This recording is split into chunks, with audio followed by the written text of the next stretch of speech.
afternoon. In the Let's Speak About of today, we will talk about well-being promotion in an academic environment, especially concerning team leadership. To talk with us is Professor António Palmeira. Welcome. And I will ask you about some questions that I would like your opinion. Feel free to answer as you wish. And to begin with, could you tell us about your academic journey? Just to amuse the public here, because I know that you have an interesting story. You were a high-level competition athlete, as well as you were a student at the same time. Can you tell us about that? Thank you. Yes, I think so. First of all, thank you for inviting me. So my life has been very influenced by sports. Yes, and since the beginning, I've been using sports as a way of developing the competence and the way that I go into anything that I do.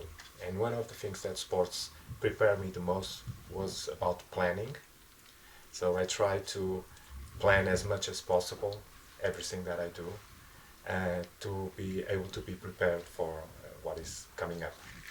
And at the same time, sports allowed me to develop some leadership, because the sport that I played was basketball.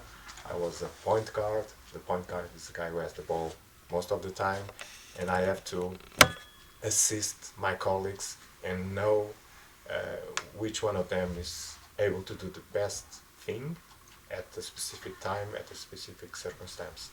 So this have allowed me to develop kind of a second sense, or a sixth sense, let's say, about people around me, to try to bring the best of them to be able to have to reach our goals, to be happy while we're playing.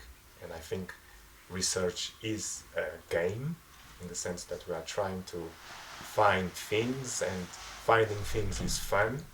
So this should be the way that people interact with research. Maybe some of the things that I would like to say are related to. I also always looked at sports as something that I do professionally, or I did professionally, but I was also a professional student. So I was fully engaged when I was playing sports, but when I went to school and when I went to the classes, and sometimes I couldn't be in all the classes because of my sports, I was fully engaged in my class.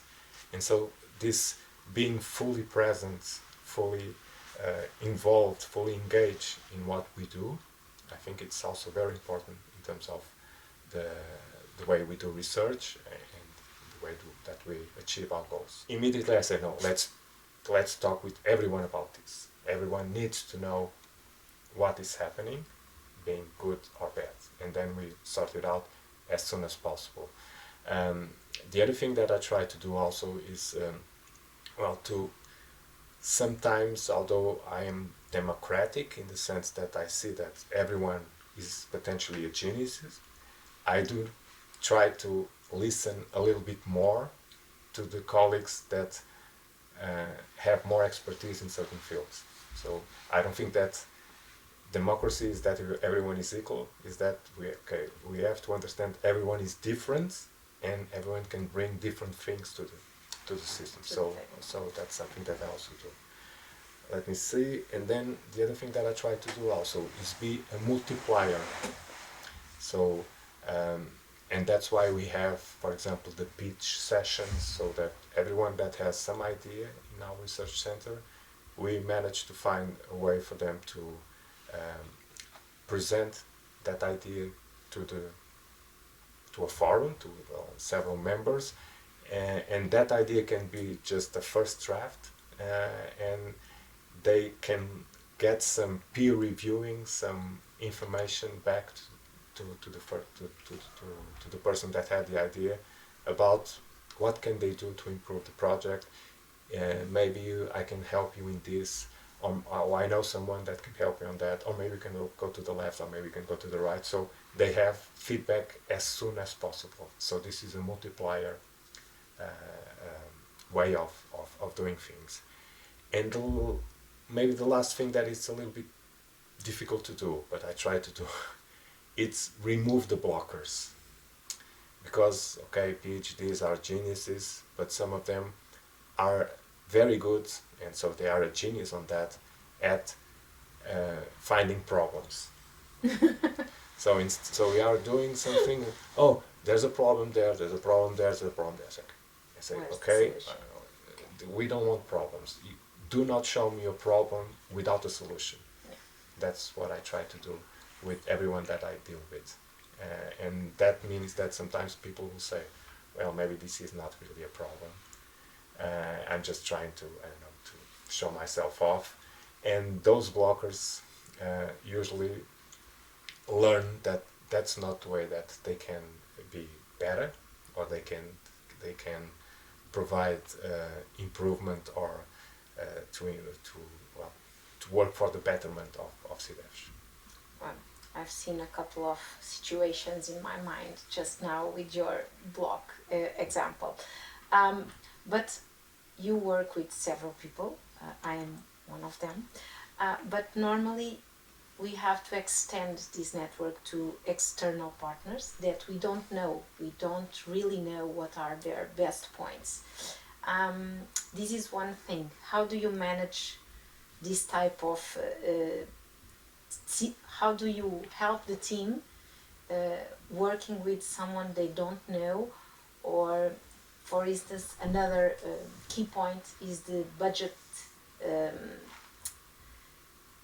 transparency, because when you work with someone else that you don't really know, how do you manage these two problems that are not a problem, are approaches, external persons or partners that you don't really know, and the economic part that comes with it?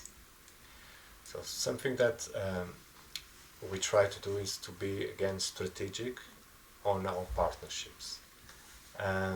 And I think we are at the point that we can select, I don't like this word, but let's say it, select where are we going to invest our time and our resources to partner with specific colleagues, with specific research centers, and potentially say no to others. So saying no, it's a very important thing. And skill. That it's difficult, but if we, again, be transparent about why do we say no, it's not I'm saying no because I say no. Yeah. No, we have to explain, and while providing that negative, also allow that person to, why don't you try this instead? And so what we have right now, it's kind of a pool of universities, of colleagues that within our European projects we have been working with, and from those we know the ones that work better, and those are the ones that we try to keep on working with. And we also learn that there are a few that we should not work again. And this is a little bit of trial and error, but do not use the errors as bad things. Again, use errors as information to improve.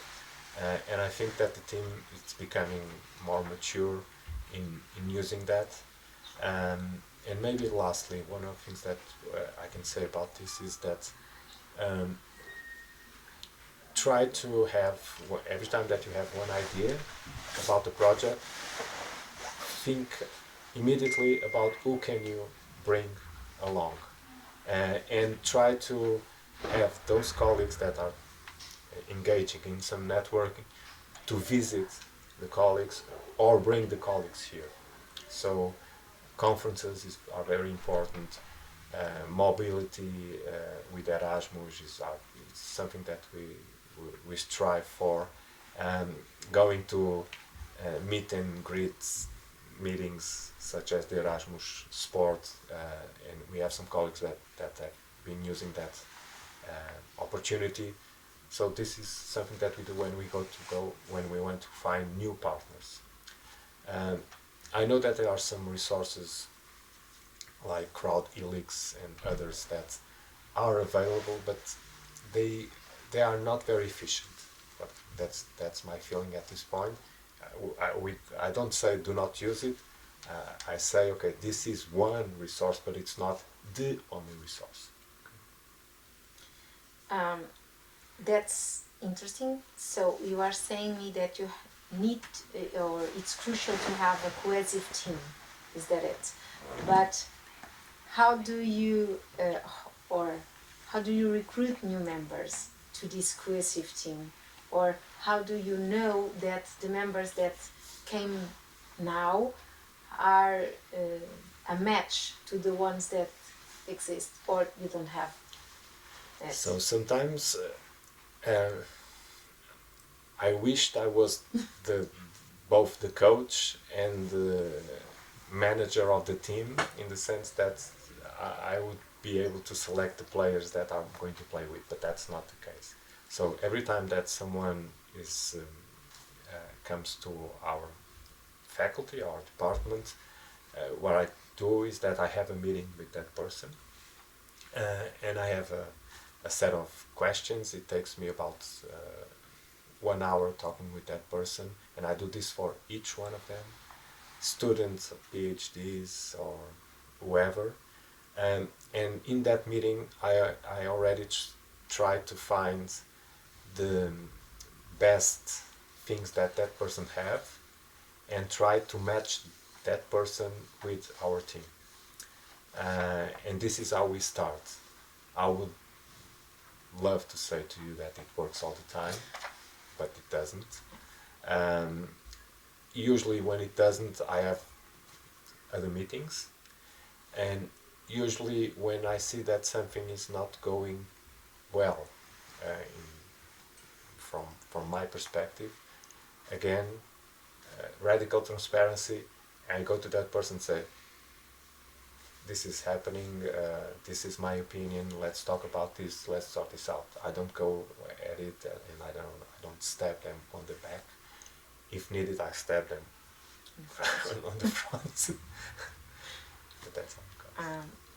Yes, I know that you really work that way, so I can say it in my own words, and normally it works, so let's continue doing it. Regarding the future, how are your expectations for the future regarding healthy working environments in academia, in school, and regarding investigation, as we are? So one of the things that I've been involved in the past few years is it's kind of a paradigm shift, because I usually made my research and focused my efforts on improving human health. So human was the kind of the main thing, the top of the line thing that I was trying to achieve. But in the last few years, I shift the thing. So for me now, it's not the human health that's more important, it's planetary health. So planetary health is the top of the line.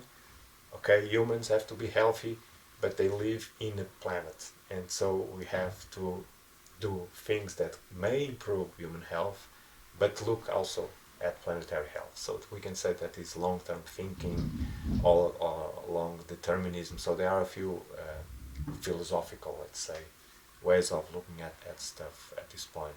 So in the future, what I will try to do, and this is really the near future, is, for example, to measure the greenhouse gas effect emissions of our research. So we do research, we travel, we use paper, I don't know,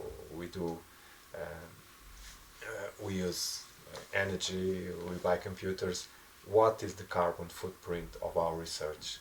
And by measuring it, we can then have a carbon footprint management plan, in the sense that, okay, now that we know where we are, what can we do to reduce our carbon footprint? And also our research can, because we are very focused on physical activities, so for example transportation, I ride a bike to come to my uni, to the university, so I'm trying to do my best and the things that are that I can afford in order to look at the planetary health.